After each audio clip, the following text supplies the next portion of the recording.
Hi, it's Marc Cook from Motorcyclist magazine at AIMExpo 2015. I'm here with Simon Hughes of R&G Products. R&G is a company that you probably best know for doing sport bike protective gear. Lots of bar end stuff, engine case protectors, things like that. Also Fender eliminators. Yeah. Really good name in that category, but you're branching out into some new product. Yes, tell me about it. Certainly are. Yeah, we decided to start with the Vulcan Cruiser from Kawasaki because it's a nice entry-level bike and well priced and has some sporty pretensions as well, so we found it a nice little transition for us. So going from back to front on the bike and what we've actually done, we started with a fender eliminator, which is one of our signature products. Then we've got a back rest, which is the first one we've actually done. Obviously integrated handrails in there, nice and solid. It's not a quick release, but it's going to be very attractively priced. We're going to be fixing that next week, somewhere in the $200 region, the retail price. Moving on, we've got swing arm protectors, and we've got matching bar ends. I'll show you in a moment, but that's the theme, the black and silver theme we're running through the bike. This is one of our standard products, these cotton reel spools. Then we've got pillion foot pegs and also matching rider foot pegs and highway pegs in the same machined pattern. We've got our shock tube coming back to here. We've got our shock tube, which is one of our signature products, released about 4 years ago. We have a great range of those, keeping all the dirt off the shock absorber. And we've also got tank grips and a center tank pad. We've got mirror risers here as well. We've got a fully adjustable bottle cage. You can adjust it this way and for the height as well. Just screws like that underneath. Done. We've also got engine bars with highway pegs as an option, which you can add on. We've got a radiator guard here, brushed aluminium radiator guard. We also do a mesh type as well. We've got our first ever Fender Extender. This is actually a 3D print, but the final version will look a little bit nicer than that. We've got a big range of those coming out very shortly. I have actually skipped over one item, which is the adjustable fore and aft foot peg assembly. Basically, we've put a plate in here so that you can move the foot pegs front to back, obviously on both sides. I missed out the bar ends here, which match the swing arm protectors at the back.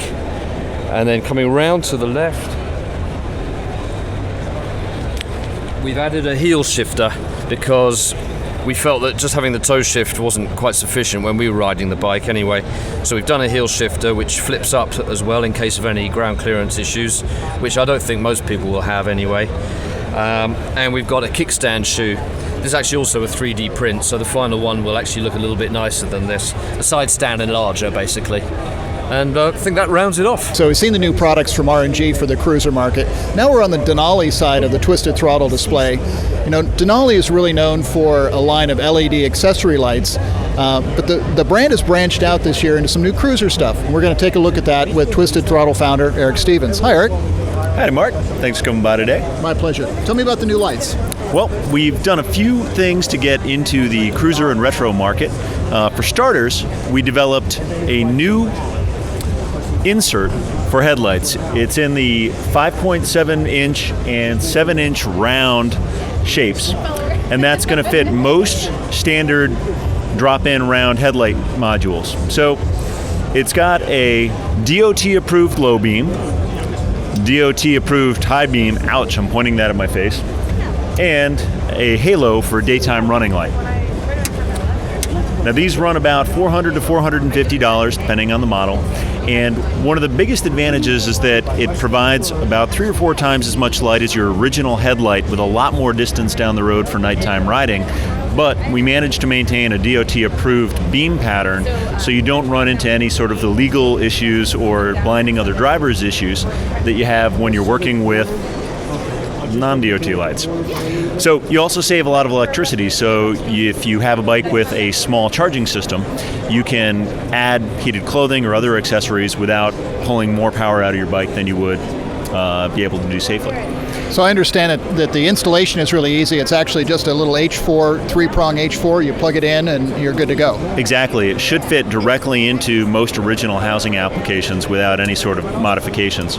We're also working on some drop-in modules for dual sport bikes like the DRZ 400, so you can drop out the original halogen square light and drop this in the original cowling and get a giant increase in the amount of light you have put out.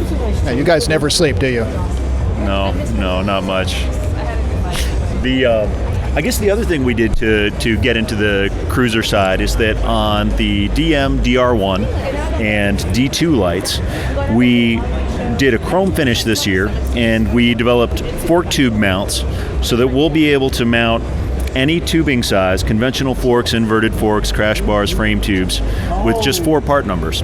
So as long as you've got a naked bike without a big fairing obscuring the front end, you can mount your lights anywhere from the bottom of the fork tubes all the way up to the handlebars, depending on what your needs are. That's fantastic. Well, it's good to see you guys expanding out of the adventure touring market and going after some cruisers. Thanks for your time. Thank you very much, Mark. Have an awesome day. This is Marc Cook from AIMExpo 2015. That's a wrap.